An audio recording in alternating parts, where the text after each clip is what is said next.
Hoy vamos a explorar una de las leyes más fundamentales de la psicología, la ley de Weber-Fechner. Piensen en ella como la fórmula que conecta el mundo físico, lo objetivo, con nuestra experiencia interna, con lo que sentimos. Es un puente entre dos mundos.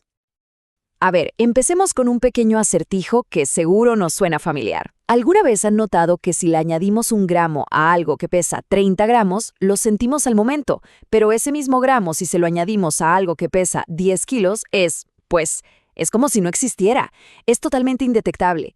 Algo aquí no es tan simple, ¿verdad? Y es que esta observación tan cotidiana nos revela una verdad súper profunda.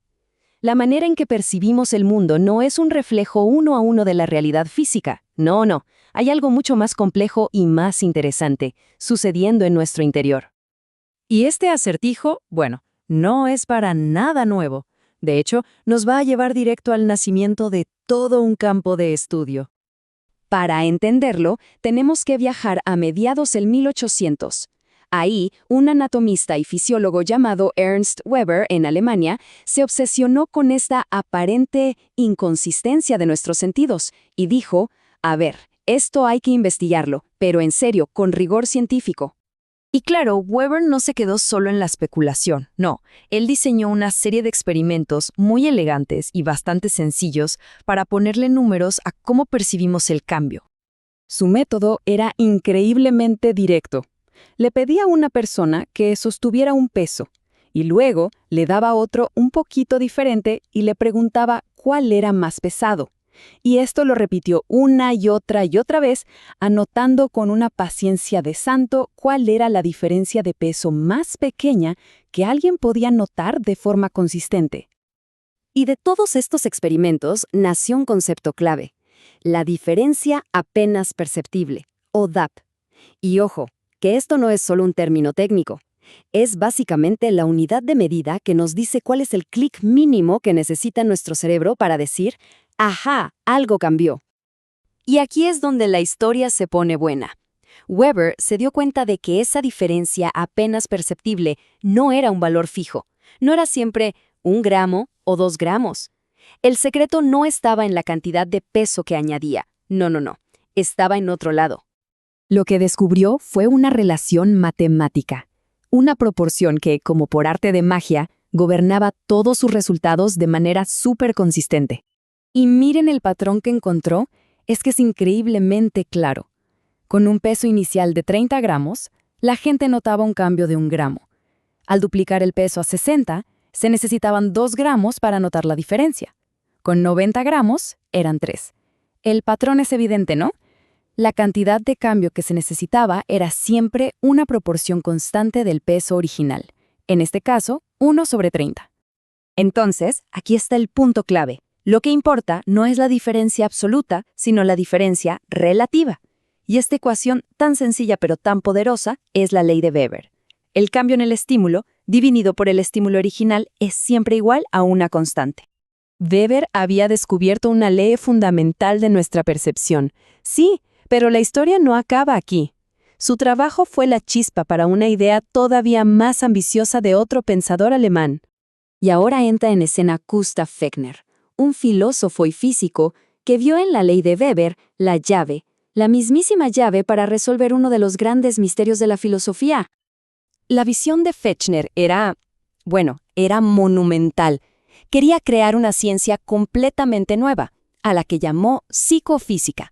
Un campo que mediría con la precisión de las matemáticas la relación exacta entre un evento físico en el mundo, un estímulo, y la experiencia subjetiva que nos produce en la mente. Casi nada. Fechner razonó de la siguiente manera. Si la diferencia apenas perceptible es la unidad de cambio más pequeña que podemos sentir, entonces todas nuestras sensaciones tienen que ser la suma de estas unidades. La pregunta entonces era, ¿cómo se relaciona esto con el mundo físico? Y esto lo llevó a su propia fórmula, una que tomaba como base el trabajo de Weber para construir una ley universal de la sensación. Y esto de aquí ilustra la idea central de Fechner de una forma brillante. Para que nuestra sensación interna aumente en pasitos iguales y constantes como 1, 2, 3, 4, La intensidad del estímulo físico tiene que aumentar de forma exponencial, o sea, a saltos gigantes. Nuestra experiencia interna crece muchísimo más lento que la realidad física. Este gráfico del propio Fechner visualiza la idea a la perfección. Mientras que el estímulo físico en el eje horizontal crece dando saltos enormes, nuestra sensación, en el eje vertical, va subiendo suavemente, a un ritmo constante. Eso, señoras y señores, es una relación logarítmica en acción. Y aquí la tenemos, la culminación de todo, la ley de Fechner. Lo que dice es que la magnitud de nuestra sensación subjetiva es proporcional al logaritmo de la intensidad del estímulo. Y con esto, ¡pum!, se resuelve el acertijo del principio. Por eso se necesita un cambio mucho más grande en un estímulo grande para que notemos la misma diferencia. Pero esto va mucho más allá de un simple experimento con pesos. Las implicaciones de esta ley son enormes y de hecho resuenan hasta el día de hoy. Y que nadie piense que esto es solo teoría de libros viejos, ¿eh? Este principio está metido en la tecnología que usamos todos los días. La escala de decibelios para el sonido, los niveles de brillo en nuestras pantallas, la escala de Richter para los terremotos e incluso las notas en una escala musical, todo se basa en esta misma relación logarítmica. Así que el punto crucial es este. Por primera vez en la historia, se demostró que un pedacito de la mente, nuestra experiencia subjetiva, se podía cuantificar. La psicofísica había nacido. Y la idea de que la mente se podía estudiar científicamente, bueno, dejó de ser una fantasía de filósofos. Y eso nos deja con una pregunta final para darle vueltas.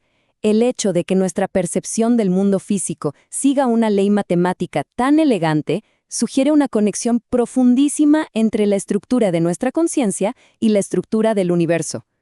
¿Qué otras leyes ocultas estarán ahí fuera, esperando a que las descubramos?